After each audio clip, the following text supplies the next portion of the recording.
శిఖర hospitals Guntur super speciality వైద్య సేవల కోసం మహానగరాలకు వెళ్లనవసరం లేదు. ఇప్పుడు మన కిమ్స్ శిఖర హాస్పిటల్స్ గుంటూరులో ప్రపంచ స్థాయి వైద్య సేవలు అందుబాటులో.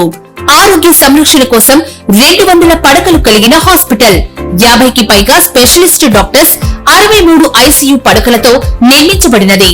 అత్యాధునిక సాంకేతిక పరికరాలతో కూడిన ఇంటెన్సివ్ కేర్ యూనిట్లు మరియు నిపుణులైన డాక్టర్ల పర్యవేక్షణ, అధునాతనమైన కార్డియాలజీ అండ్ కార్డియోథొరాసిక్ సర్జరీ విభాగం, neuro care, orthopaedic, critical care, MRI scan, CT scan, radiology and imaging విభాగం, డయాగ్నోస్టిక్ల సదుపాయాలు అందుబాటులో కలవు. Pulmonology, urology, nephrology, general medicine, gastroenterology, oncology, advance laparoscopy, ప్రసూతి మరియు గైనకాలజీ విభాగం, పీడియాట్రిక్స్ విభాగం, వాస్కులర్ అండ్ ఎండోవాస్కులర్ సర్జరీ విభాగం, ప్లాస్టిక్ సర్జరీ విభాగం, ఈఎన్టీ అత్యవసర కేసులు అన్ని వేళలా చూడబడును. మీ ఆరోగ్యమే మా ప్రాధాన్యత. కిమ్స్ శిఖర హాస్పిటల్స్, రిలయన్స్ మార్ట్ ఎదురుగా, మంగళదాస్ నగర్, గుంటూరు. అపాయింట్మెంట్ కొరకు సంప్రదించండి 7699699499.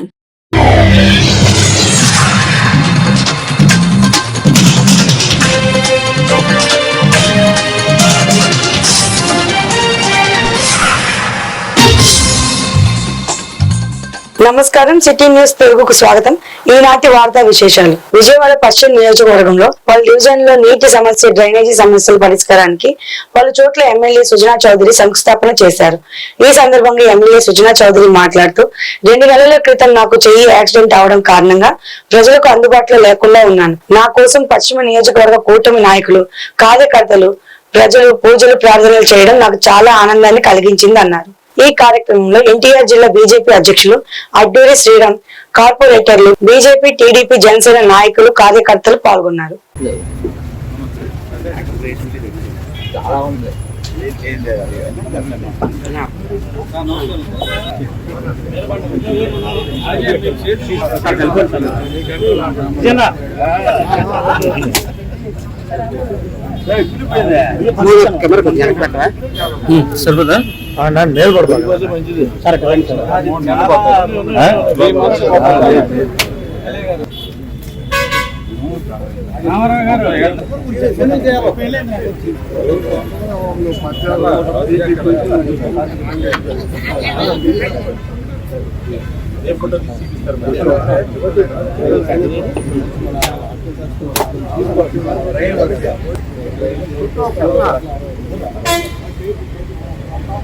మీరు ట్రెండ్ సార్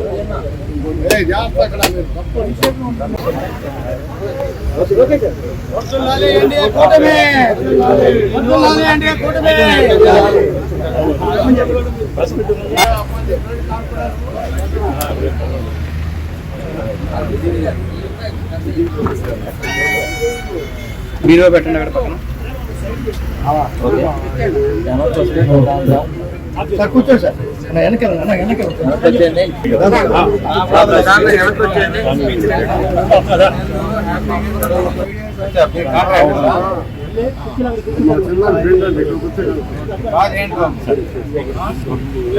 సమస్య వస్తుంది.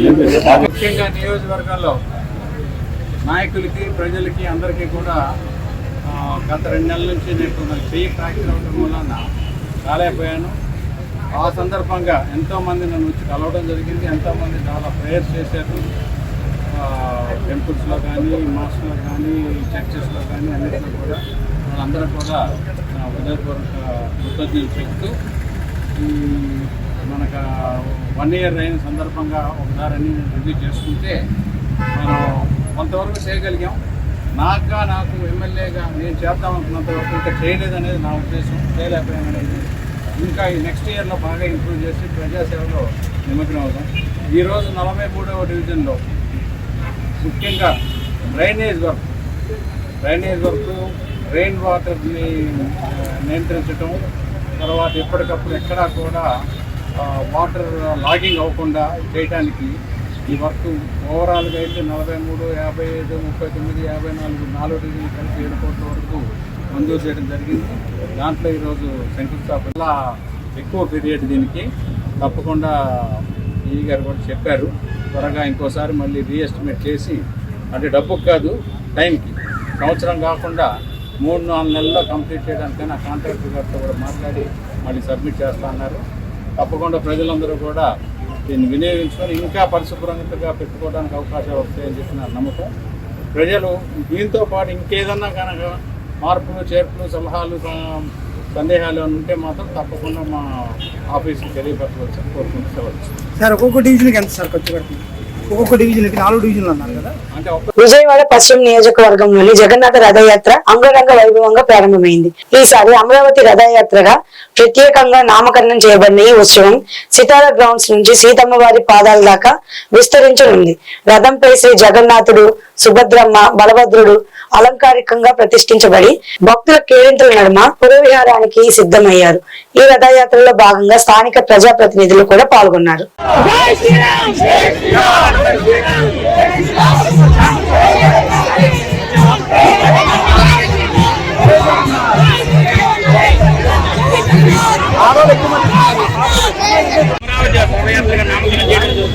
ఇస్కాన్ విజయవాడ ఆధ్వర్యంలో ప్రపంచవ్యాప్తంగా ఉన్న 150 మన అమరావతి నగరం గురించి అదేవిధంగా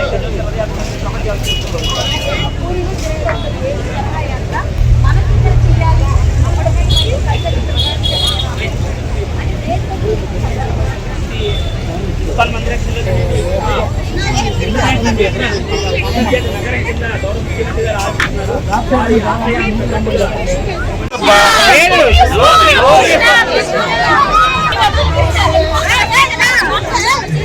ఆగకూడదమ్మా.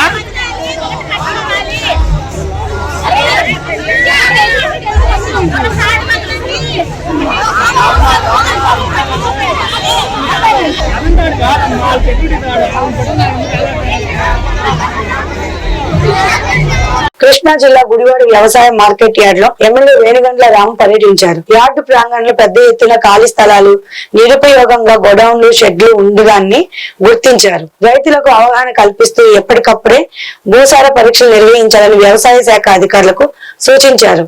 ఈ కార్యక్రమంలో గుడివాడ వ్యవసాయ market yard committee chairman Chatragadda Ravi, director and Rashid Baig, కార్యదర్శి బి సౌజన్య, ఏడీఎం నిత్యానందం, వ్యవసాయ శాఖ ఏడిన రామదేవి, గుడివాడ గణేష్, మార్కెట్ శాఖ ఉద్యోగులు పాల్గొన్నారు.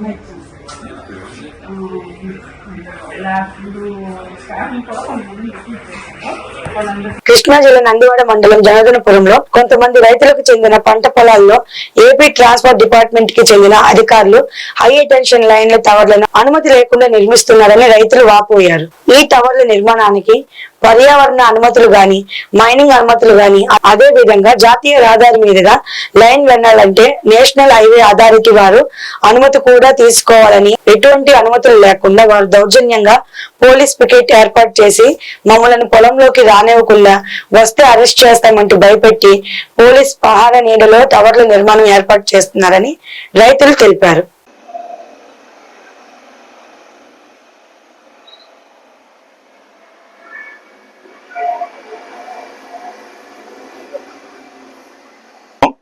గ్రామ పంచాయతీకి నందివాడ మండల తహసీల్దార్ గారు ఏపీ ట్రాన్స్కోవర్ రమ్మంటున్నారని చెప్పి 12/4/23 గ్రామ సభ ఏర్పాటు చేశారు. కారణం ఏంటని అడిగితే రైతులు అడిగితే మీ గ్రామం గుండా 5 టవర్లు వెళ్తున్నాయి, 5 టవర్లకి రైతుల పొలాల్లో వెళ్తున్నాయి, దాని యొక్క పర్మిషన్ కోసం వచ్చామన్నారు. అయ్యా మీరు సర్వే ఎప్పుడు చేశారు? అది వాస్తవంగా అయితే మైస్వరం మీదుగా 13 కిలోమీటర్లు వెళ్ళిపోతుంది, కానీ జనార్దనపురం 3 కిలోమీటర్లు 7 కిలోమీటర్లు పెరుగుతుంది జనార్దనపురం మీదుగా వెళ్తే. కాబట్టి మీరు అటు వెళ్ళొచ్చు కదా అని అడిగితే ఆ వచ్చిన ఏపీ ట్రాన్స్కో తరఫున వచ్చిన డిఈ గారు ఈ విషయాలు నాకు ఏమీ తెలియవు, నేను మీకు తెలియజేస్తాను, తర్వాత పంచాయతీ వారికి తెలియజేస్తానని చెప్పి వెళ్ళిపోయాడు. మళ్ళీ 10 రోజుల తర్వాత పంచాయతీ వారికి ఎటువంటి సమాచారం చెప్పలా. జాయింట్ కలెక్టర్ గారు బందరు ఈ రైతులందరినీ కాయగేస్తారు, గ్రామస్తుల్ని రైతుల్ని కాయగేస్తే వెళ్ళాం. మాకు ఎటువంటి సమాధానం చెప్పలేదంటే మళ్ళీ 26/10/23 మళ్ళీ మీటింగ్ ఏర్పాటు చేశారు. ఆ మీటింగ్ లో కూడా డిఈ గారు ఎటువంటి సమాధానం చెప్పలా. రైతులు అయ్యా అన్యాయం జరుగుతుందని చెప్పి కోర్టుకు వెళ్ళారు. కోర్టులో కూడా డిఈ రైతులకు సమాధానం చెప్పమంటే వాళ్ళు ఇది కోర్టులో ఉంది కాబట్టి మేము సమాధానం చెప్పలేమండి, కోర్టు పర్మిషన్ తీసుకు చెప్తా ఉన్నారు.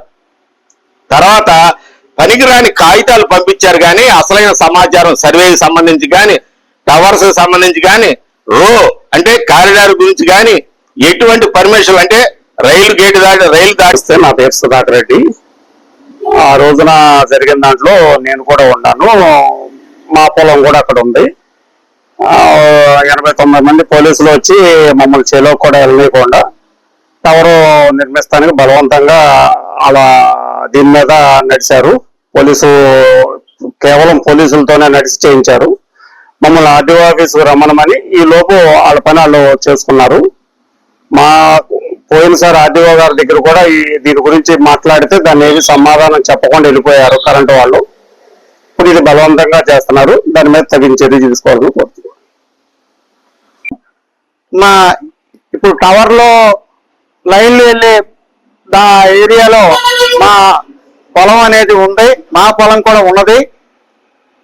అనుమతులు ఏమీ లేవు.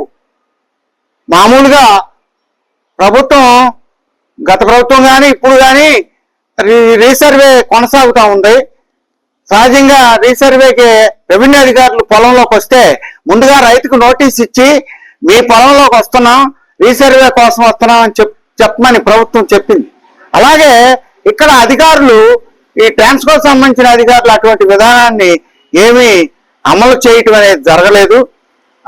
అంతేకాకుండా మధ్యలో కొంత పలుకుబడి కలిగినటువంటి ఇద్దరు అధికారులకు సంబంధించినటువంటి పొలాల్లోంచి అట్లా మధ్యలోంచి వెళ్లకుండా అలైన్మెంట్ ను మార్చి వాళ్ళకి న్యాయం చేయటం జరిగింది తప్ప రైతాంగానికి ఎటువంటి న్యాయం చేయలేదు.